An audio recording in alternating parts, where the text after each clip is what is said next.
pengajian ta'aruf itu ada, itu gara-gara saya.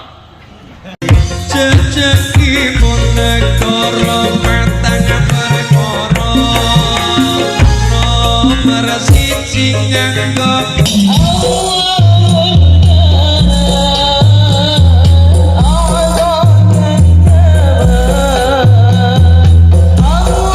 yang penting tujuan kita adalah mardotillah, menggapai ridhonya Allah Subhanahu. Yang kedua, kerukunan bisa terjadi, persatuan bisa terwujud, ukhuwah Islamiyah bisa terjadi apabila dalam satu kelompok, dalam satu organisasi tidak ada orang yang suka paling menonjolkan diri. Oh, pengajian ta'aruf itu ada, itu gara-gara saya. Jangan sampai ada kalimat seperti itu. Terus kemudian pengajian ta'aruf itu ada, itu karena jasa. Saya menyimak pidatonya Pak Suparno tadi. Apa yang menarik? Bapak Ibu terima kasih. Semua ini berkat kerjasama semuanya. Itu saya suka kalimat Pak Suparno tadi. Semuanya ini terwujud karena kerjasama seluruhnya, dari panitia, juga dari penyelenggara, juga dari Bapak Ibu sekalian yang mana bekerja sama dengan baik. Coba kalau misalnya Pak Suparno tadi mengatakan, saya ini ketua panitia, acara ini bisa berjalan dengan bagus seperti ini, itu karena jasa saya Suparno. Mungkin sudah dilempari batu sama banyak orang, betul nggak? Coba ibu lihat, kenapa hari ini ibu ada hadir di sini? Kenapa? Karena badan sehat. Wong Pak Nasruddin dalam kondisi belum sehat betul aja semangatnya luar biasa. Masa kita yang sehat gak datang? Kita datang karena sehat. Ibu taunya sehat, tapi ketahuilah ibu, di dalam tubuh ini ada kerjasama yang indah. Di dalam tubuh ini ada organ tubuh yang vital satu, namanya paru-paru. Penting boten? Kalau nggak penting tanyakan tuh sama Pak Nasruddin. Itu aja terganggu sedikit aja pasti akan terganggu. Paru-paru itu organ penting. Yang kedua jantung. Jantung penting nggak? Ya penting lah, nggak ada jantung mati. Ginjal, limpa, liver, 5 organ tubuh ini, walaupun ibu tidur, bapak tidur, jantung tetap bekerja, limpa bekerja, paru-paru bekerja, ginjal bekerja, liver bekerja, walaupun kita tidur. Tapi belum pernah jantung mengatakan, hei tubuh, aku ini yang paling penting. Kalau tidak ada aku, mati ya. Coba kalau jantung mutung kayak gitu, terus paru-paru dengar, hei jantung, kalau ngomong yang jelas. Walaupun ada jantung, kamu memompa darah, kalau nggak ada saya paru-paru yang bertugas oksigen booster untuk bernapasan, nggak napas, mati juga, kata paru-paru. Kemudian livernya ngomong, kalian ini ya, jangan nunjuk jasa seperti itu. Saya liver, tugasnya untuk menetralkan racun. Kalau nggak ada saya, hitam semua kalian keracunan, kata liver. Terus kemudian limpa juga gitu. Saya ini tentaranya tubuh yang bertugas untuk apa? Menolak bakteri, bibit penyakit, virus yang masuk ke dalam sini. Aku ini yang bertugas gitu. Bagian yang kecil sekali ada namanya ginjal. Ngomong, kalian ini kenapa sih paru-paru, jantung, liver, dan limpa? Saya ini walaupun kecil juga bermanfaat. Kalian semuanya berfungsi. Kalau darah yang beredar di seluruh tubuhmu itu kotor, tidak ada yang nyaring, karena saya bertugas menyaring darah. Kalau tidak ada ginjal, nggak ada saya, kalian bisa kena penyakit ginjal-ginjal. Ginjal kok ginjal-ginjal. Bisa cuci darah terus. Pak, Bu, bagian terkecil dari tubuh nyepit tempatnya, tersembunyi. Dia itu namanya alat reproduksi. Apa itu? Gak usah dijelasin. Alat reproduksi itu alat beranak pinak. Dia protes sama Allah. Ya Allah, Tuhan, mereka unjuk jasa jantung, memompa darah, liver, menetralkan racun, ini menyaring darah, kemudian ini tentaranya tubuh, ini bagian napas. Padahal saya itu ya Allah juga bermanfaat untuk manusia. Pekerjaan saya ini bermanfaat sekali. Tugas saya itu adalah memberi kenikmatan kepada manusia. Kalau tidak ada saya ya Allah, tidak bisa babar ini yang namanya unyil. Karena alat untuk beranak pinak, wis gak usah diperpanjang. Mestinya ya Allah, supaya saya itu orang itu tahu jasa saya, Allah itu mestinya jangan saya ditaruh antara cepitan paha gini. Mestinya Allah itu taruh saya bukan di situ. Terus kata Allah, emang kamu siapa? Aku alat reproduksi bermanfaat. Terus mau ditaruh di mana? Pindah dong Allah di batuk. Lah ya bisa dicocok pitik toh Bu, bisa dipatok ayam kalau itu dipindah ke situ. Intinya apa dari apa yang saya bicarakan? Seluruh pekerjaan dalam sebuah perkumpulan itu semuanya bermanfaat. Jangan merasa paling menonjol, jangan merasa paling benar sehingga tidak bisa menerima pendapat orang lain. Jangan merasa paling berjasa, jangan merasa paling unggul, karena semuanya punya fungsi yang sama, bermanfaat. Amin. Sampai di sini paham tuh? Paham, oke? Manusia lahir sudah dengan desain seperti ini. Dan acara ini bisa terwujud. Mic ini penting nggak? Iya, nggak bunyi dikit aja ibu teriak-teriak. Mic ini penting. Tapi mic ini dikendalikan oleh sound system, betul? Tapi coba lihat, dimanapun saya keliling ke seluruh Indonesia, bahkan di luar negeri saya ceramah, belum pernah ada mic itu ditaruh di samping saya. Padahal itu sama pentingnya. Mesti ditaruh di cepitan gitu. Kadang-kadang malah ditaruh di balik panggung supaya orang lain nggak tahu. Betul nggak? Mari kita tiru dengan prinsip sound system ini. Apa kata sound system itu? Biarlah orang itu nggak tahu saya, tapi yang terpenting orang itu bisa merasakan jasa yang saya lakukan. Tepuk tangan untuk sound system kita. Oh, ini perannya besar loh. Kalau enggak suara saya nggak bisa diterima sampai belakang.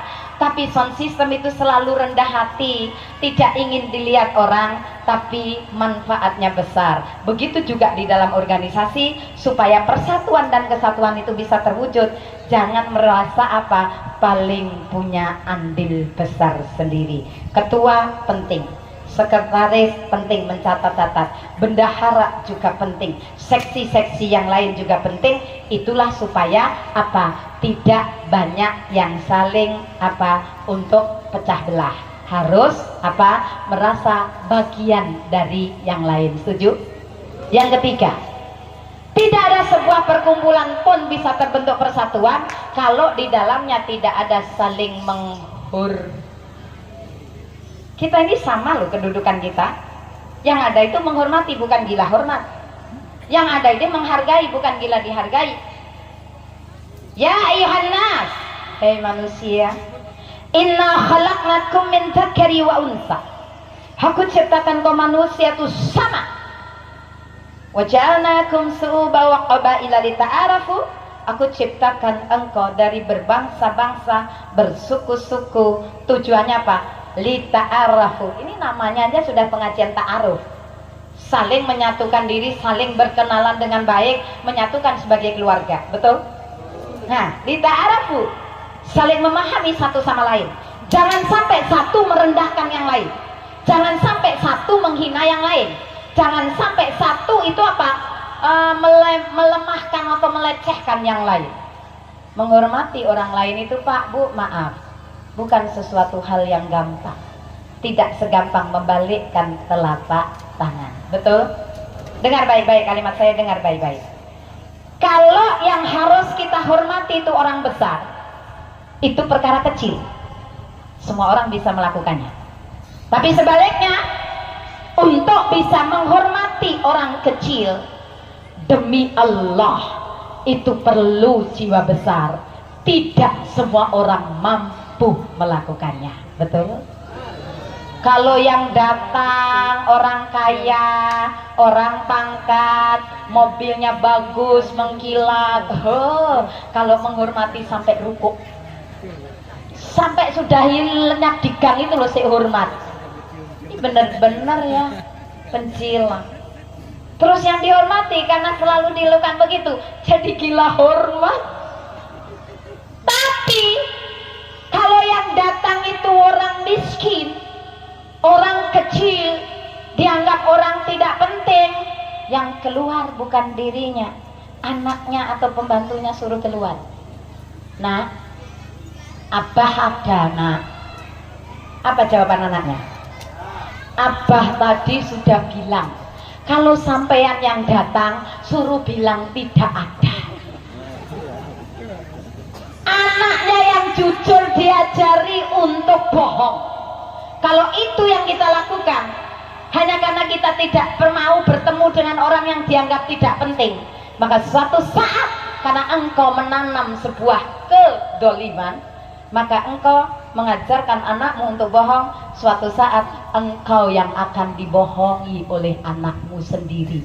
Karena apa? Karena kita mengajari dia untuk bohong. Makanya kalau ada itu diomongin ada. Kalau dicari orang nggak ada, yang nggak ada. Ya habis gimana punyai? Saya ini punya utang, belum bisa nyaur. Ya saya itu bilang nggak ada. Makanya itu akeh utang ya. Aja akeh utang ya Bu. Kalau siang jadi pikiran, kalau malam nggak bisa tidur. Halo. Masya Allah. Semoga semuanya dipanjangkan umurnya, disehatkan badannya, dilapangkan rezekinya, supaya tidak banyak. Amin. Nah, saya doakan juga semuanya yang hadir pada siang hari ini, yang masih jomblo segera punya pasangan yang baik. Amin. Yang sakit semoga segera disembuhkan. Anaknya dia jadikan anak yang solih solihah.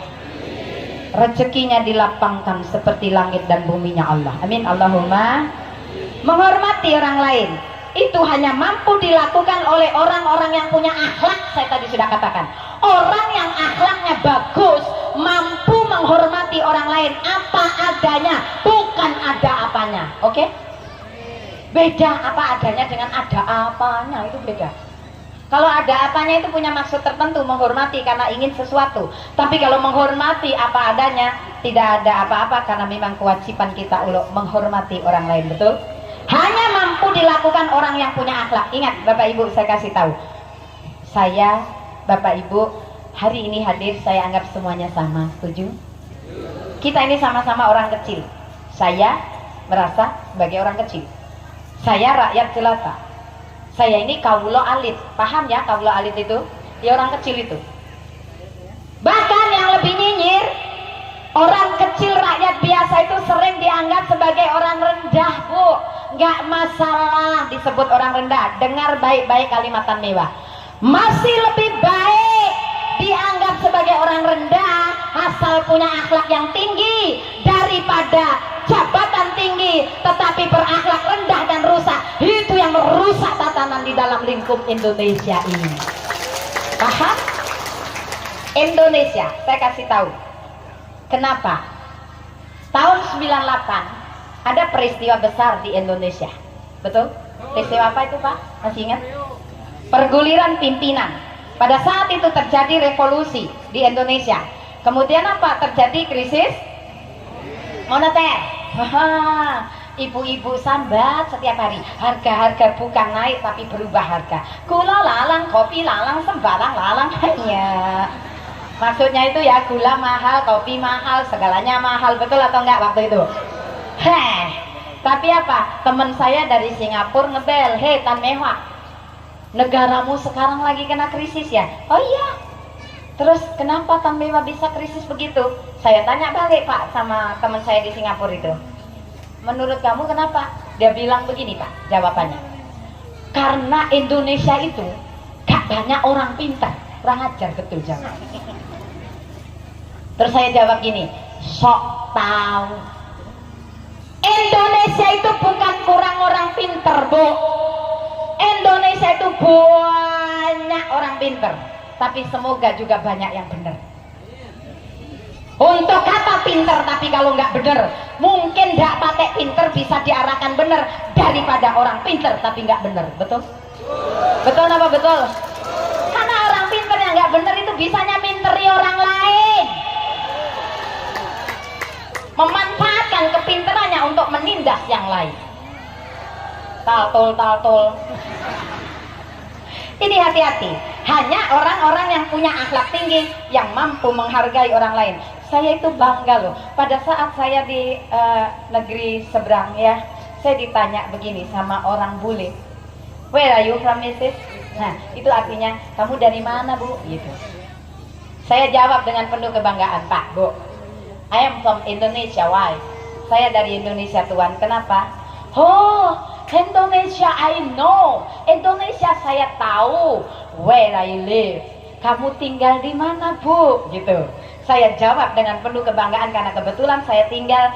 Saya katakan, I live in Surabaya, Hero City. Saya tinggal di Surabaya, kota pahlawan. Dia tertawa cekakaan. Ho, I know Surabaya. And I know Surabaya as good as I know Doli. Ngomong gitu. Loh, bapak Kalimantan saya bilang Doli kok ketawa ngakak. Kenapa, Pak? Emang Bapak tahu Doli? Mampir ya?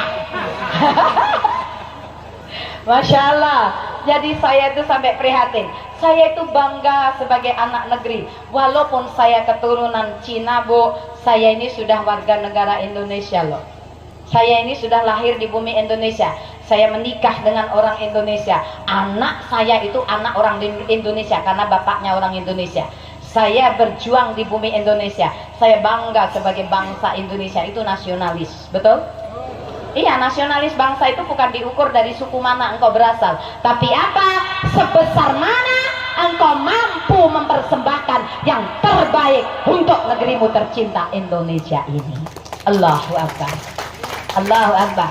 Ngomong nasional tapi untuk apa? Kalau kita menjajah sendiri bangsa sendiri dengan menghabiskan uang rakyat untuk kepentingan pribadi. Betul? Hati-hati. Semua kehidupan itu ada pertanggungjawaban. Jadi yang ketiga apa? Hormati orang lain kalau engkau ingin dihormati. Hargai orang lain kalau engkau mau dihargai. Karena apa? Semuanya itu akan kembali kepada kita. Betul?